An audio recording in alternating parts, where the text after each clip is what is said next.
Hello, everyone, and welcome to ECIPE's Global Economy Podcast. My name is Fredrik Erixon, and usually you are probably listening to me or one of my colleagues talking on this podcast about all the different subjects that we used to cover on international trade, on regulation, or perhaps what is going to happen to European competitiveness. But today we're actually doing a special episode because ECIPE is about to launch a new podcast, and a podcast that we are really excited about, which is designed for Spanish speaking and Latin American audiences. And today I am joined by two of my colleagues who are involved in this project, and that Oscar Guinea and Renata Zilli. Welcome both. Hi, Fredrik. Thank you. Hi. Hi, Fredrik. Thanks. So you have to excuse my bad Spanish here, but Sin Arancel de por Medio is the name of it. And when I heard it first time, Renata, is that a Spanish recipe or a Latin American recipe for something you cook and eat? Well, first of all, let me say that it was a perfect Spanish accent, but from Spain. No? Like in Mexico, we pronounce it a bit different. But no, it's not a food recipe. Actually, arancel, well, Oscar might say arancel, but here in Mexico, we say, in whole Latin America, we say arancel. It means tariffs. No, it means tariff, which it's actually interesting because arancel comes from the Arabic, no, and it was imported to Spanish. So as many other words, apparently there are like more than 4,000 words from Arabic that are merged into modern Spanish. So arancel is one of those, which and it's used specifically for naming export or import tariffs. So although tarifa is also used in Spanish, like in the trade world, we commonly use arancel to denote the specific international trade import taxes or export taxes.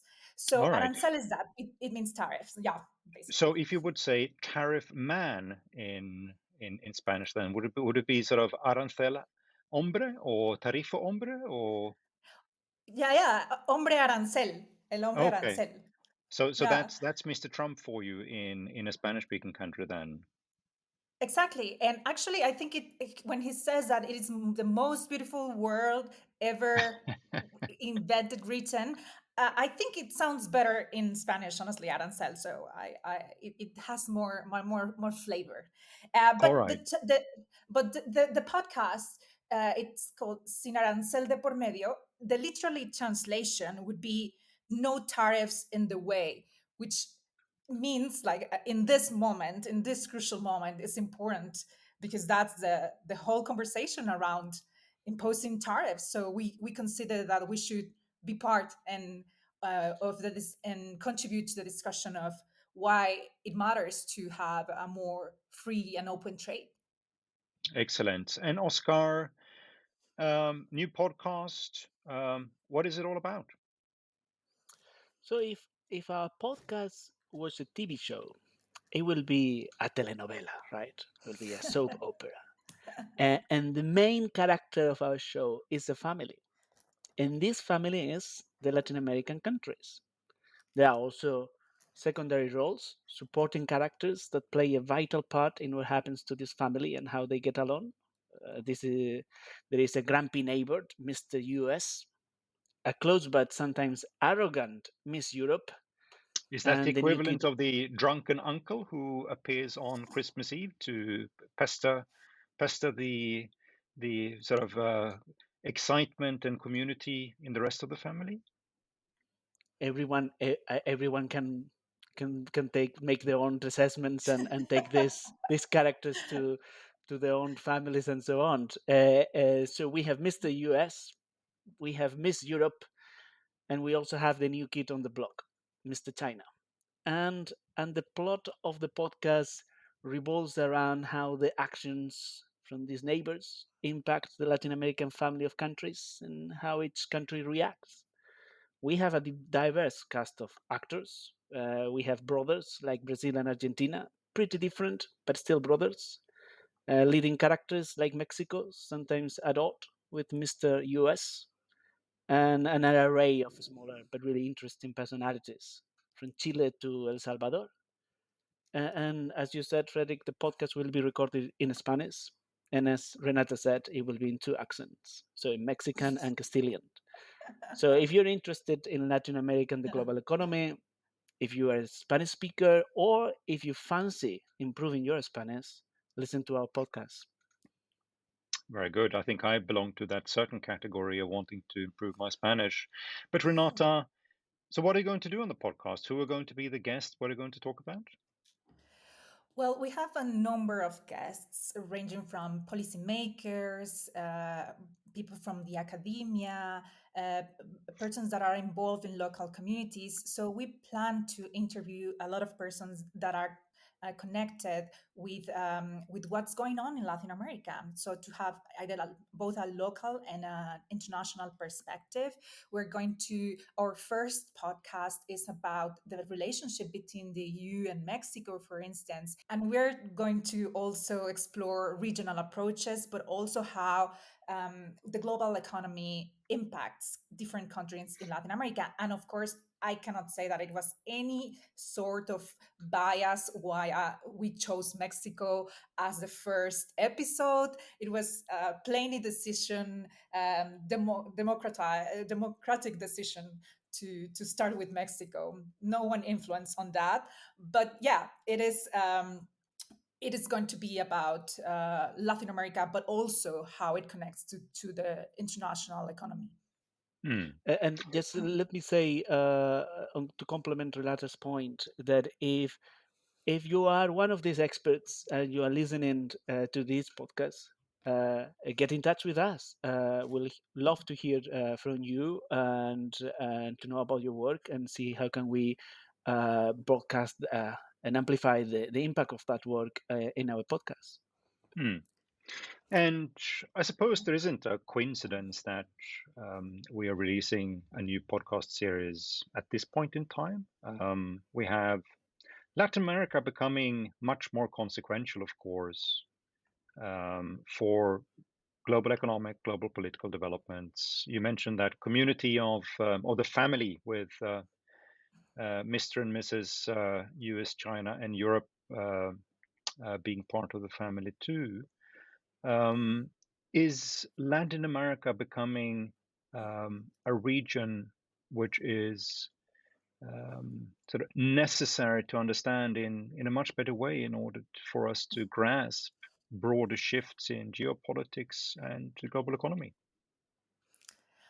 I think it is. And excuse my metaphor for what I'm gonna say, but I feel that it's Latin America is in general like a child, and mom and dad are fighting against each other. Mom or dad, whoever you want, United States or China, I don't know who would be the mother or the father, but we feel that we're caught in that discussion, and it's curious because Latin America, it's always thought to be like a homogeneous region, while in the reality is that some countries are more prone to trade with China than others to the United States. And that's part of the transition in the global economy for the last decades. So when if we cannot decide which side we want to take, because at the end of the day, even though some are more leaning to China, let's say the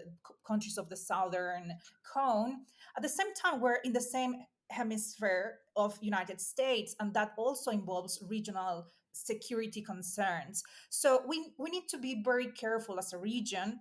And I think part of the podcast is also to try to disentangle the differences between countries within Latin America and to see their own perspectives. Because, like any other regions in the world, this rivalry, contest, or the euphemism you want to use for for your interpretation of between United States and China, I think in Latin America and the in coming years, it's going to be very much present. Hmm. And may it also be the other way around, that perhaps we also need to have a better understanding about Europe in Latin America. I would imagine if I was sitting in, say, Brasilia or in Buenos Aires or in Santiago or anywhere really, and I am looking at this new shiny trade agreement that the EU and Mercosur countries have agreed, and then I would hear that, nope, this and that country in Europe is not going to ratify it. They don't like it, even if they've gone through this turbulent process of trying to negotiate it. So it must be difficult to understand Europe and how sort of in the mysterious ways that Europe also works. Yes, absolutely. I mean, so we have what is the if we were the BBC, our ethos will be to inform, educate, and entertain. And this is what we want to do, right? And we want to do that across the Atlantic. And given the array of regulations, the array of procedures that there are in Europe, and how difficult it seems to be to pass something like an agreement like the EU Mercosur or the modernization of the EU Mexico agreement, there is a lot of explanations that we have to offer, and that is definitely a value of the podcast. Hmm.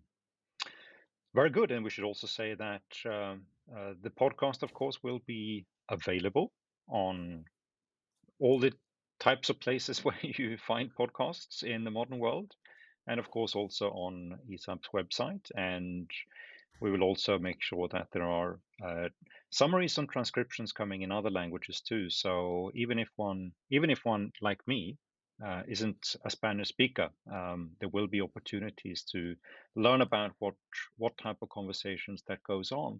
But finally, and turning to you, Oscar, what do you think people should expect from this podcast? You said the BBC version of inform, educate, and entertain, but anything more than that? Is it? Are you going to talk to Latin American musicians, or is it only policymakers, or what are you going to do? We are going to invite a lot of experts. I know some are tired of experts, but we are not.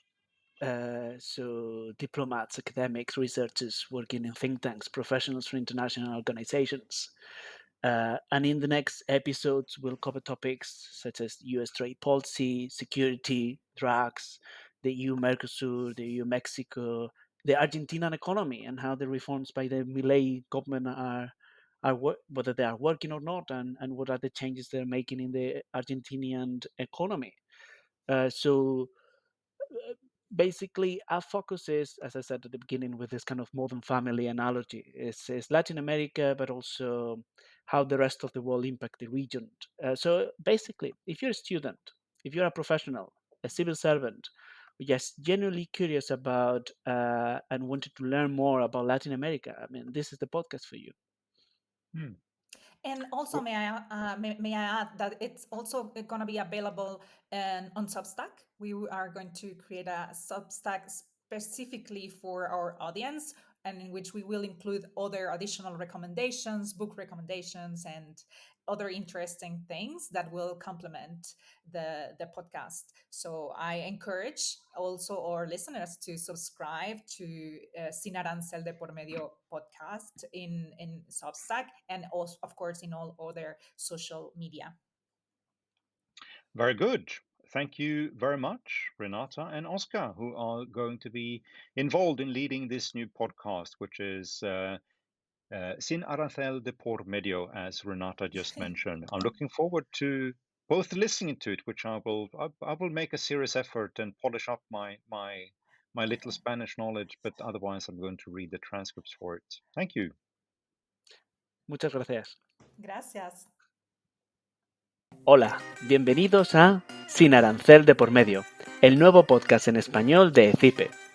ECIPE es un think tank o centro de investigación con sede en Bruselas, dedicado al análisis de políticas económicas internacionales, desde el comercio y la globalización hasta la economía digital y el desarrollo tecnológico. Mi nombre es Óscar Guinea y soy economista en ECIPE. Y yo soy Renata Zilli, investigadora de ECIPE. En cada episodio analizaremos los temas de coyuntura en la economía y la política internacional, con invitados expertos, líderes políticos y académicos de diferentes países y trayectorias. Vamos a hablar de acuerdos de libre comercio, de seguridad, de integración económica, de migración y sobre todo de política y políticos. Nuestro interés es entender el impacto de las políticas globales en América Latina y los acontecimientos económicos, políticos y sociales que suceden sin descanso en la región. Suscríbete a Sin Arancel de por Medio en Apple Podcast o Spotify.